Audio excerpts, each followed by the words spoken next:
But we have serious and grave concerns about doing so on the backs of middle-class folks. And I rise today in support of the BRFA because this does grow the middle class.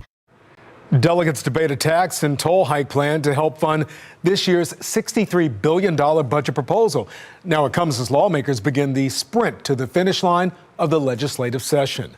Thank you for joining us. I'm Kai Jackson. And I'm Maxine Stryker. Fox 45's Mackenzie Frost joins us live in Annapolis with the details of the House's version of the budget and the biggest sticking points. Mackenzie?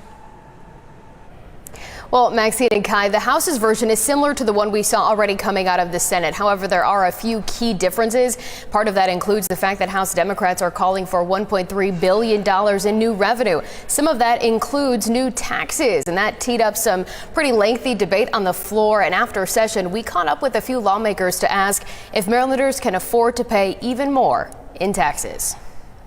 The House will come to order. With less than 3 weeks left in session, the budget is one of the biggest issues left unresolved. The House taking the final vote Thursday on its version. No real issues on the outline of the budget. Madam Speaker.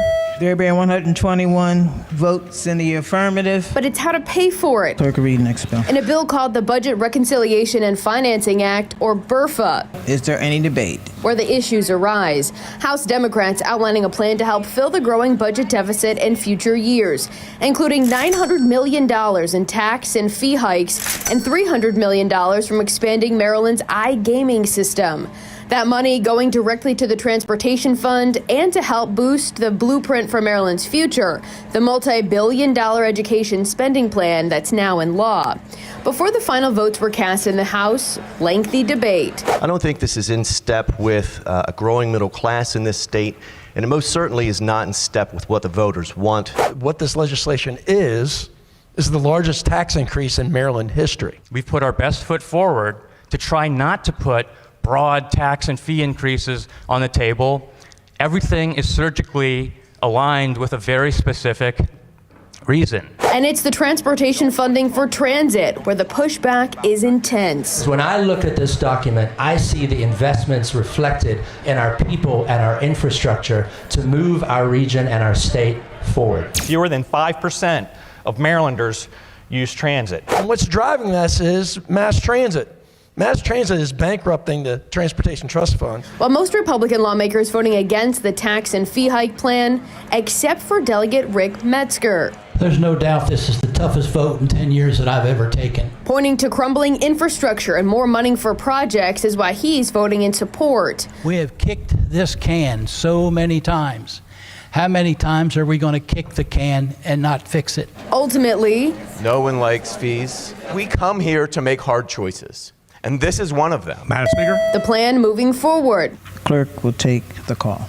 There being 89 votes in the affirmative, Senate Bill 362, having received a constitutional majority, is declared passed. And after session, how do you explain that to your constituents who say you voted to raise their taxes?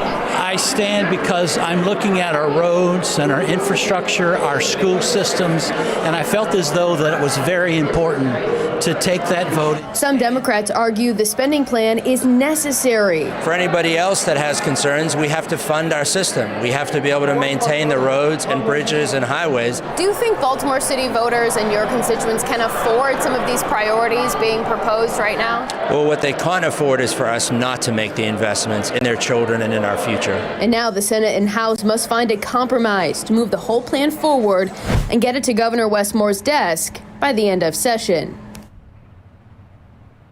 Now, Governor Wes Moore has long said throughout this entire session that he has a high bar for new taxes.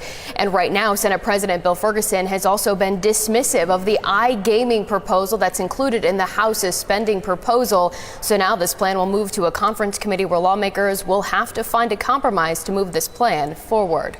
We're live in the State House. Mackenzie Frost, Fox 45 News.